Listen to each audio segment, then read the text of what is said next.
Hello दोस्तों, नमस्कार। बिना देरी के दिन भर की सारी बड़ी खबरों की बात कर लेते हैं, जहां सबसे पहले आपको बताएंगे मोदी को हटाना चाहता था अमेरिका। एक रिपोर्ट में इस बड़े दावे ने सबको चौंका दिया। दोस्तों बताएंगे किसने ऐसा ये बड़ा दावा किया है, वो भी दोस्तों अमेरिका का अधिकारी है। वहीं आपको बताएंगे आज शहादत को सलाम देंगे पीएम मोदी जी। फ्रांस के मार्च जिले में विश्व युद्ध में शहीद हुए जवानों को देंगे श्रद्धांजलि। तो वहीं एलओसी के करीब लैंड माइंस हुए ब्लास्ट, जिसमें भारतीय 2 जवान हुए शहीद और एक जवान गंभीर रूप से घायल। तो वहीं दोस्तों कैसे प्रधानमंत्री नरेंद्र मोदी जी ने पेरिस से ही साथ दिया अमेरिका को पीएम मोदी ने, वो कौन सी कूटनीतिक चाल चली कि अमेरिका फ्रांस से ही सद गया दोस्तों। और साथ ही साथ दिल्ली के सीएम के चेहरे पर लग चुकी है मुहर अंदर खाने की सबसे बड़ी खबर आपको बताएंगे। सारी जानकारियां विस्तार से बताने वाले हैं, बस आप वीडियो के लास्ट तक बने रहेगा। और खबरों में आगे बढ़ने से पहले मानते हैं कि अपना भारत निरंतर विकास कर रहा है, तो वीडियो को लाइक करके चैनल को सब्सक्राइब करके बेल आइकन दबा के कमेंट में जय हिंद अवश्य कह दीजिएगा।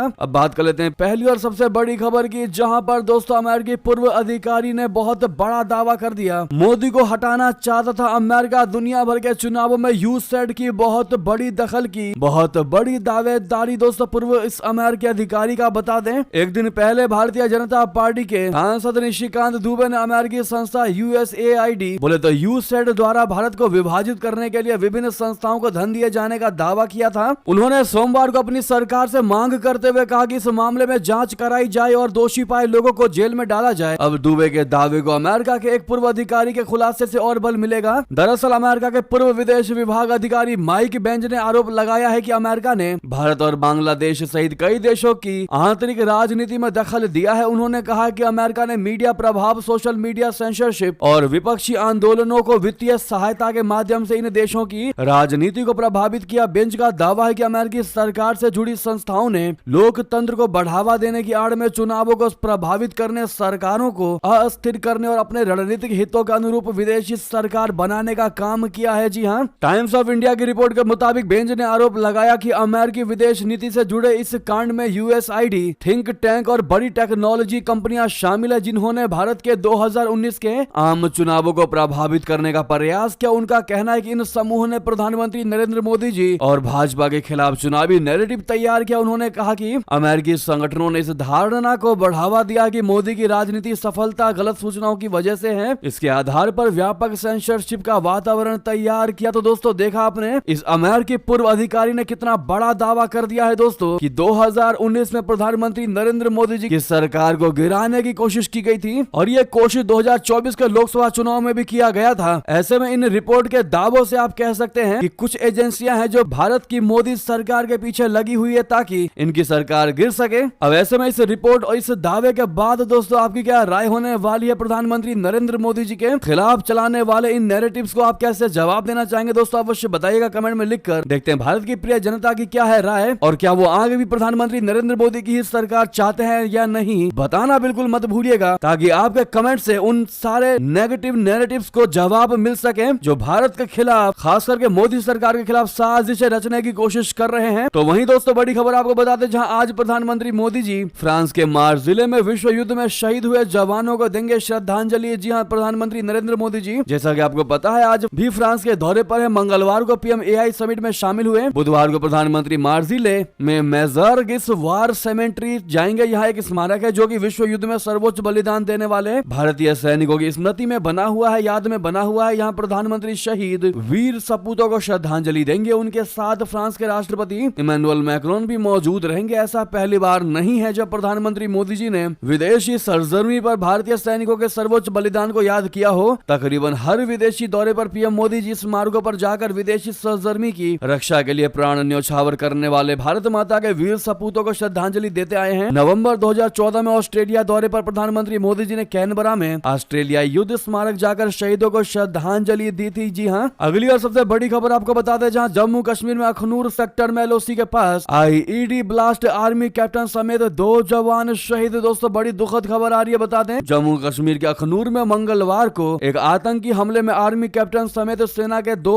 अपने जवान शहीद हो गए। भारतीय सेना ने बताया कि एलओसी के पास अखनूर सेक्टर में हुए आईईडी ब्लास्ट में 3 सैनिक जख्मी हो गए थे, जिनमें से 2 जवानों ने इलाज के दौरान दम तोड़ दिया। जानकारी के मुताबिक ये हमला उस वक्त हुआ जब सैनिक नियंत्रण रेखा पर फेंस पेट्रोल पर तैनात थे। सेना ने बताया है कि इलाके में तलाशी अभियान जारी जारी है। खबरों के मुताबिक ये हमला मंगलवार दोपहर तकरीबन 3:30 जम्मू के खौर थाने के अंतर्गत केरी बट्टल क्षेत्र में हुआ। सेना के अधिकारियों ने बताया कि नियंत्रण रेखा पर गश्त कर रहे 3 सैनिक आईईडी ब्लास्ट की चपेट में आ गए। एक अन्य जवान का अस्पताल में इलाज जारी है। सूचना मिलते ही सेना वहां पहुंचकर सर्च ऑपरेशन चला रही है। दोस्तों वहीं बता दें, उमर अब्दुल्ला के अमित शाह जी के साथ मुलाकात करने पर महबूबा मुफ्ती ने उठाए सवाल का कठुआ सोपर में हुई मौतों पर ज्यादा मुखर रुख क्यों नहीं अपनाया गया। दरअसल पूर्व मुख्यमंत्री महबूबा मुफ्ती ने जम्मू कश्मीर में हाल ही में नागरिकों की हत्या और कथित पुलिस अत्याचार के मामले में नेशनल कॉन्फ्रेंस के नेता उमर अब्दुल्ला की चुप्पी पर चिंता जताई है। पत्रकारों से बात करते हुए मुफ्ती ने सवाल किया है कि 50 विधायकों और सांसदों के साथ काफी राजनीतिक ताकत रखने वाले उमर अब्दुल्ला ने इन ज्वलंत मुद्दों पर ज्यादा मुखर रुख क्यों नहीं अपनाया। वहीं बता दें, पेरिस से ही अमेरिका को साध रहा भारत। प्रधानमंत्री मोदी ने उपराष्ट्रपति वेंस और उनकी पत्नी उषा से की मुलाकात। जी हां, प्रधानमंत्री नरेंद्र मोदी जी ने मंगलवार को पेरिस में एआई एक्शन शिखर सम्मेलन के इतर अमेरिका के उपराष्ट्रपति जेडी वेंस और उनकी भारतीय मूल की पत्नी उषा व वेंटो इवांस और विवेक से मुलाकात की। प्रधानमंत्री मोदी ने वेंस परिवार के साथ मुलाकात की तस्वीरें भी एक्स पर पोस्ट की। उन्होंने लिखा कि अमेरिका के उपराष्ट्रपति जेडी वेंस और उनके परिवार के साथ एक शानदार मुलाकात हुई। हमने विभिन्न विषयों पर बहुत अच्छी बातचीत की। उनके बेटे विवेक के जन्मदिन के जश्न में शामिल होकर बहुत खुशी हुई। इससे पहले प्रधानमंत्री कार्यालय यानी पीएमओ की ओर से साझा किए गए एक वीडियो में पीएम मोदी पेरिस में वेंस के साथ द्विपक्षीय वार्ता करते नजर आ रहे हैं, जबकि उषा ये सब कुछ देख रही है। जी हाँ दोस्तों, ये मुलाकात शिखर सम्मेलन में अमेरिकी उपराष्ट्रपति जेडी वेंस के संबोधन के तुरंत बाद हुई। अपने संबोधन में जेडी वेंस ने फ्रांस के साथ सम्मेलन के सह अध्यक्ष के रूप में पीएम मोदी के एआई पर सकारात्मक रुख का स्वागत किया। जी हाँ, विदेश मंत्रालय ने एक बयान में बताया है कि प्रधानमंत्री मोदी जी ने एस्टोनियाई सरकार और कंपनियों को भारत की विकास गाथा में मौजूद अवसरों और डिजिटल इंडिया जैसे कार्यक्रमों का लाभ उठाने के लिए आमंत्रित किया है। पीएम मोदी ने संयुक्त राष्ट्र महासचिव एंटोनियो गुतारेस से मुलाकात की तस्वीर भी एक्स पर साझा की, जिसमें वो गुतारेस से हाथ मिलाते हुए नजर आ रहे हैं। उन्होंने लिखा कि पेरिस में संयुक्त राष्ट्र महासचिव एंटोनियो गुतारेस से मिलकर बहुत खुशी मिली। वाकई में दोस्तों, प्रधानमंत्री नरेंद्र मोदी जी के जो मैसेजेस होते हैं वो बहुत दूर तक जाते हैं। डिपेंड करता है कि आप उसको किस नजरिए से देखते हैं, लेकिन हम आपको क्लियरली बता रहे हैं दोस्तों कि डोनाल्ड ट्रंप से मिलने से पहले, अमेरिका जाने से पहले ही प्रधानमंत्री नरेंद्र मोदी जी ने अमेरिकी उपराष्ट्रपति से मिलकर के अमेरिका को साध लिया है। जी हाँ, और इसका रिफ्लेक्शन आप डोनाल्ड ट्रंप के साथ पीएम मोदी के मीटिंग के बाद आराम से बता पाएंगे। वहीं आपको बता दें, मोदी सरकार से तालिबान की बहुत बड़ी डिमांड क्या पूरी करेगी मोदी सरकार। अफगान दूतावास का कंट्रोल हमें सौंपे भारत। जी हाँ, अफगानिस्तान में तालिबान के विदेश मंत्रालय ने भारत से बहुत बड़ी डिमांड कर दी है। विदेश मंत्रालय ने कहा है कि उसने भारत से दिल्ली स्थित अफगान दूतावास की कमान तालिबान को सौंपने की अपील की है। तालिबान की यह डिमांड तब आई है जब भारत ने हाल में ही पहली बार उससे उच्च स्तरीय संपर्क किया है। पिछले महीने दुबई में भारतीय विदेश सचिव विक्रम मिस्री ने तालिबान के विदेश मंत्री अमीर खान मुत्ताकी से मुलाकात की थी। इसके अलावा भारत ने तालिबान प्रशासित अफगानिस्तान के साथ द्विपक्षीय संबंधों को बढ़ावा देने और ईरान के चाबहार बंदरगाह के इस्तेमाल को लेकर भी बातचीत की है। अमूक टीवी की रिपोर्ट के मुताबिक तालिबान ने नई दिल्ली में अफगानिस्तान के दूतावास पर नियंत्रण करने के लिए भारत सरकार के साथ चर्चा फिर से शुरू कर दिया। इन प्रयासों के तहत तालिबान ने कथित तौर पर भारतीय अधिकारियों को प्रस्तावित राजनयिकों की एक नई सूची सौंपी है, जिसमें दोहा में तालिबान के प्रतिनिधि सुहेल शाहीन के बेटे नजीब शाहीन भी शामिल है। जी हाँ दोस्तों, ऐसे में भारत के लिए काफी मुश्किल हो सकता है तालिबान की इस डिमांड को पूरा करना, वो भी तब जब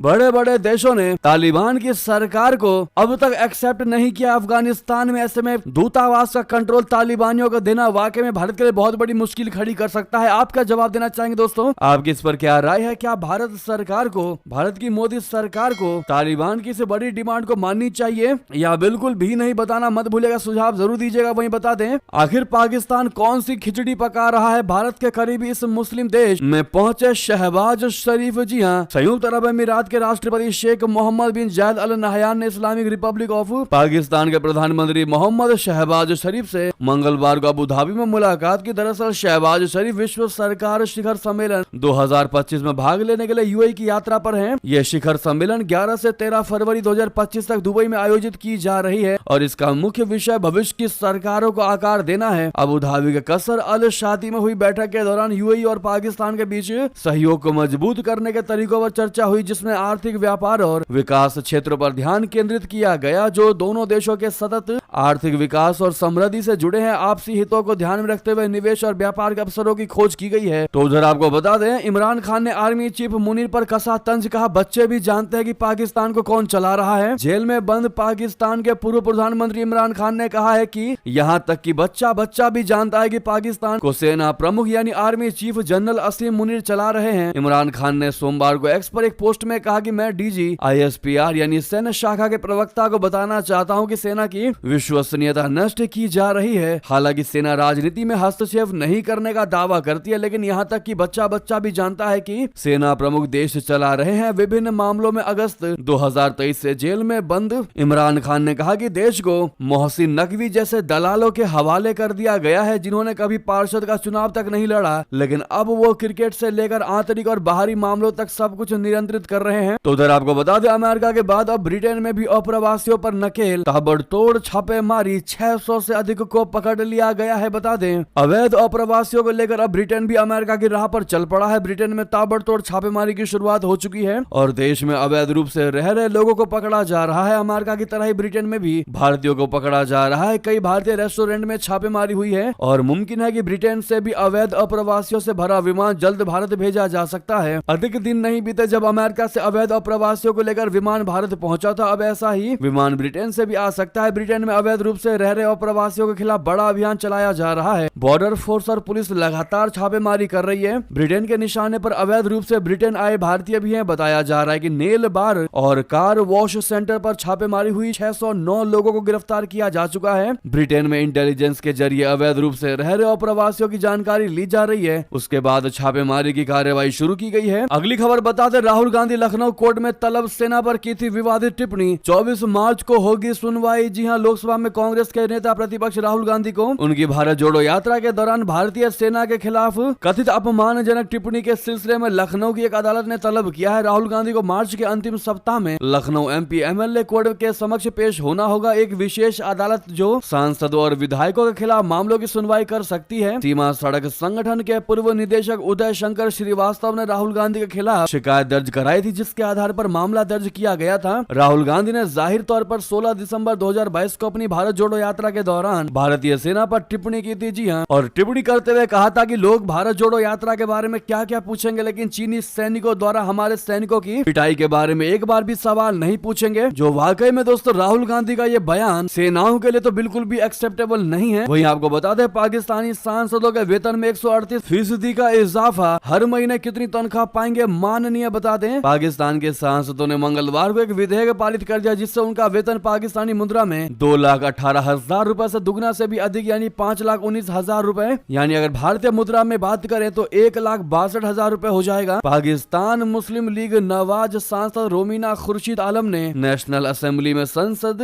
सदस्य वेतन और भत्ता विधेयक 2025 पेश किया, जिसने इसे बहुमत से पारित कर दिया। इससे सांसदों के वेतन में 138% की भारी बढ़ोतरी होगी। वहीं आपको बता दें, यूक्रेन किसी दिन रूसी हो सकता है। जी हां, ट्रंप ने आखिर ऐसा क्यों कहा? जेलेंस्की की बढ़ा दी टेंशन, पुतिन की हुई बल्ले बल्ले। दरअसल अमेरिकी राष्ट्रपति डोनाल्ड ट्रंप ने कहा है कि यूक्रेन किसी दिन रशिया का हो सकता है। उनके इस बयान से हड़कंप मच गया है। इस बयान को रशिया यूक्रेन युद्ध में आ रही तेजी से जोड़कर देखा जा रहा है। ट्रंप का दावा है कि वो इस युद्ध को खत्म करवाने के लिए दोनों पक्षों के साथ बातचीत करने में जुटे हुए हैं। ट्रंप ने सोमवार को एक इंटरव्यू के दौरान रशिया यूक्रेन युद्ध पर चर्चा की। इस दौरान उन्होंने यूक्रेन के भविष्य, अपने युद्ध खत्म करने के वादे को भी दोहराया। ट्रंप ने अमेरिकी प्रसारक फॉक्स न्यूज के साथ इंटरव्यू में कहा कि वे सौदा कर सकते हैं, वे सौदा नहीं भी कर सकते हैं, वे किसी दिन रूसी हो सकते हैं या वे किसी दिन रूसी नहीं भी हो सकते हैं। अमेरिकी राष्ट्रपति ने यह भी दोहराया कि ये दुर्लभ पृथ्वी खनिजों तक पहुंच के रूप में यूक्रेन को अमेरिका द्वारा प्रदान की गई सहायता के लिए मुआवजा चाहते हैं। हालांकि दोस्तों, कहीं ना कहीं अमेरिकी राष्ट्रपति ट्रंप के इस बयान को इस तरीके से भी देखा जा रहा है कि वो रशिया के राष्ट्रपति व्लादिमीर पुतिन को नॉर्मलाइज करना चाह रहे हैं, ताकि पुतिन को यह लगे कि डोनाल्ड ट्रंप जो कह रहे हैं वाकई में सही ही है। ऐसे में उनके कहने पर सीज फायर लागू कर देते हैं, युद्ध को विराम देते हैं। इससे ट्रंप का भी मोटिव क्लियर हो जाएगा, क्योंकि ट्रंप ने पहले से ही वादा किया हुआ है कि वो रशिया और यूक्रेन के युद्ध को समाप्त करवा कर ही रहेंगे सरकार में जस्ट आने के बाद से। तो वहीं आपको बता दें, जो अमेरिका तक नहीं कर सका उसे जापान ने करके दिखाया। बना दिया रशिया चीन को चुनौती देने वाला ब्रह्मास्त्र। जी हां, चीन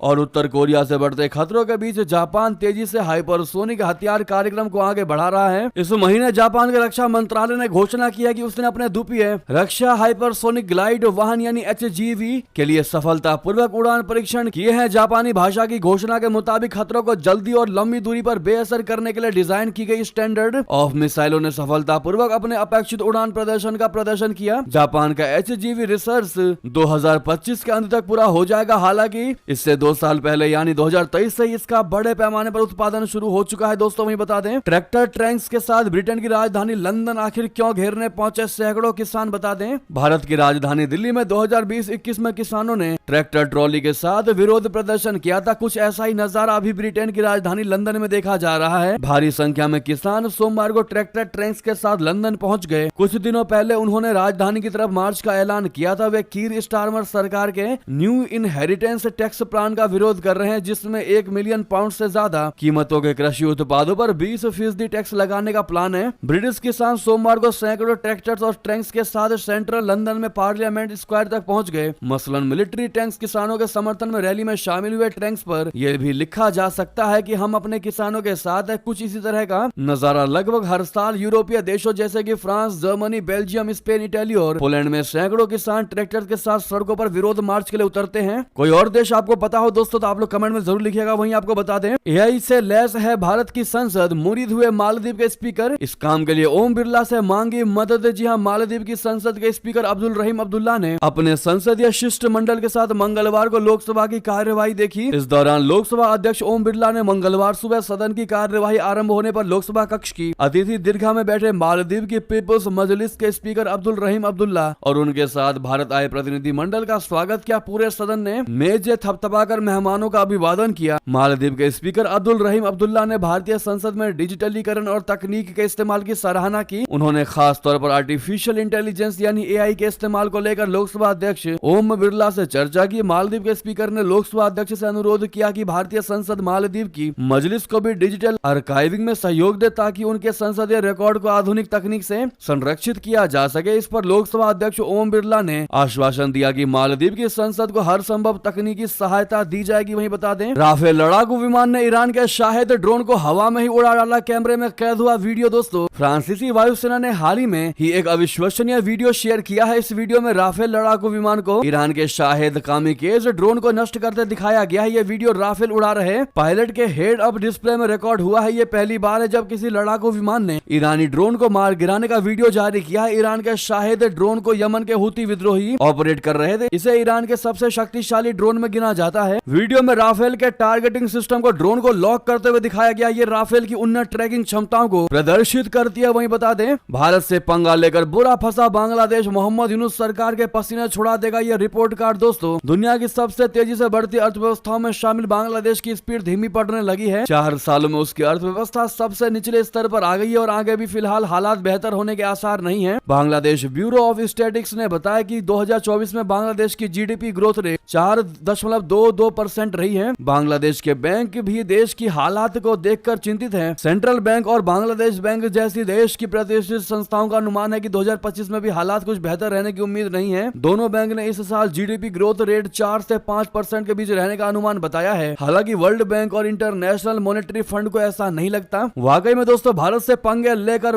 बांग्लादेश अपने ही पैर पर कुल्हाड़ी मार रहा है, खास करके मोहम्मद यूनुस की सरकार। तो वहीं आपको बता दें, अंदर खाने की बहुत बड़ी खबर, दिल्ली CM पर लगा मुहर, नड्डा शाह की बैठक, कोई MP को नहीं बनाया जाएगा CM। बता दें, संसद भवन में अमित शाह जी और JP नड्डा की लंबी बैठक में दिल्ली के मुख्यमंत्री को लेकर अहम चर्चा हुई। भारतीय जनता पार्टी के उच्च सूत्रों के मुताबिक दिल्ली में बीजेपी का CM विधायकों में से ही होगा, चुने हुए विधायकों में से ही मुख्यमंत्री बनेगा। इसके साथ ही ये साफ हो गया कि भारतीय जनता पार्टी किसी सांसद को मुख्यमंत्री नहीं बनाएगी। दिल्ली को अब तक 3 महिला मुख्यमंत्री मिली है। बीजेपी की सुषमा स्वराज, कांग्रेस की शीला दीक्षित और आम आदमी पार्टी की आतिशी तीनों प्रभावशाली चेहरा रही है, जिन्होंने अपने अपने कार्यकाल में दिल्ली में अहम भूमिका निभाई। ऐसे में एक बार फिर दिल्ली को महिला मुख्यमंत्री मिलने की ही अटकलें लगाई जा रही हैं। हालांकि दूसरी ओर यह भी दावा किया जा रहा है कि दिल्ली में अगला मुख्यमंत्री विधायकों में से एक होगा। किसी सांसद को CM बनाए जाने की संभावना कम है। महिला विधायक की देश में सबसे आगे है शिखा रॉय, जो ग्रेटर कैलाश से विधायक है। दूसरे नंबर पर है रेखा गुप्ता, शालीमार बाग से विधायक हैं। तीसरे नंबर पर है पूनम शर्मा, जो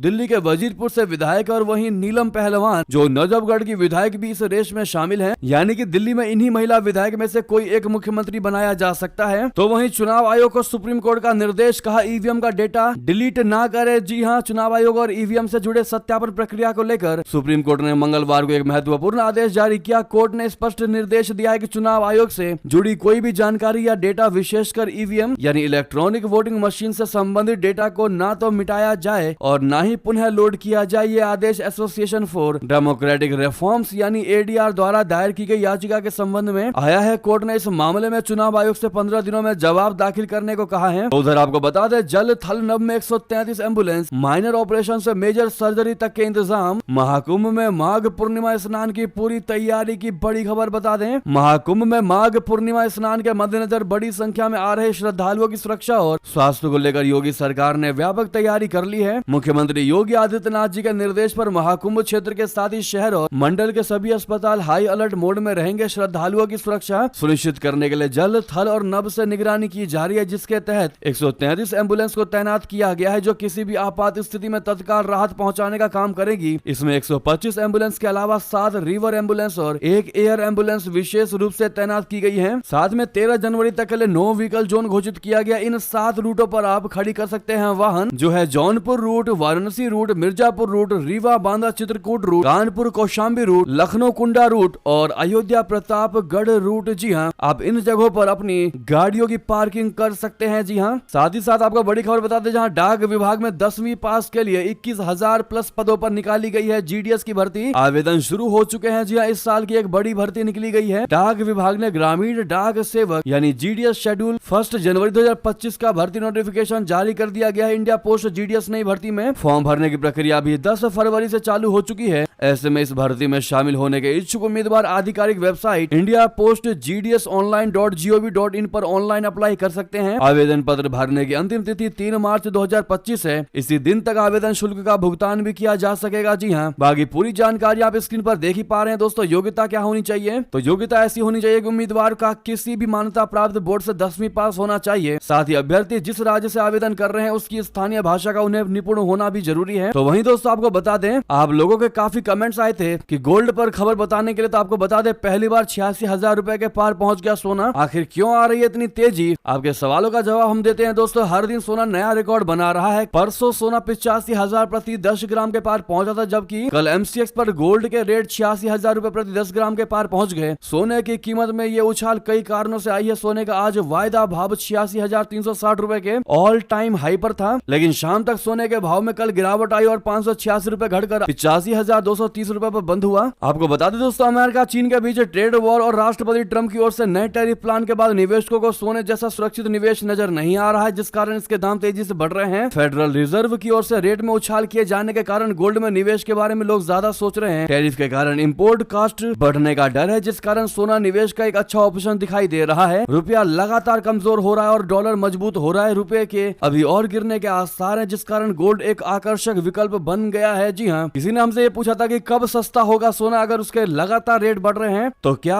आगे चल के सोना सस्ता होगा? तो आपको बता दें, फिलहाल निकट भविष्य की बात करें तो सोने की कीमत में गिरावट की कोई संभावना दिखाई नहीं दे रही है। आशा करते हैं दोस्तों, आपको सभी सवालों के जवाब मिल गए होंगे। बहरहाल ये थी कि सारी बड़ी खबरें। आपको खबर कैसी लगी कमेंट में लिखकर अवश्य बताइएगा। साथ ही साथ इस वीडियो को लाइक करके, चैनल को सब्सक्राइब करके, बेल आइकन दबा के कमेंट में जय हिंद अवश्य कह दीजिएगा। मिलता अगली बड़ी खबर में। यहाँ तक बने रहने के लिए आप सभी का बहुत बहुत धन्यवाद। जय हिंद, जय भारत।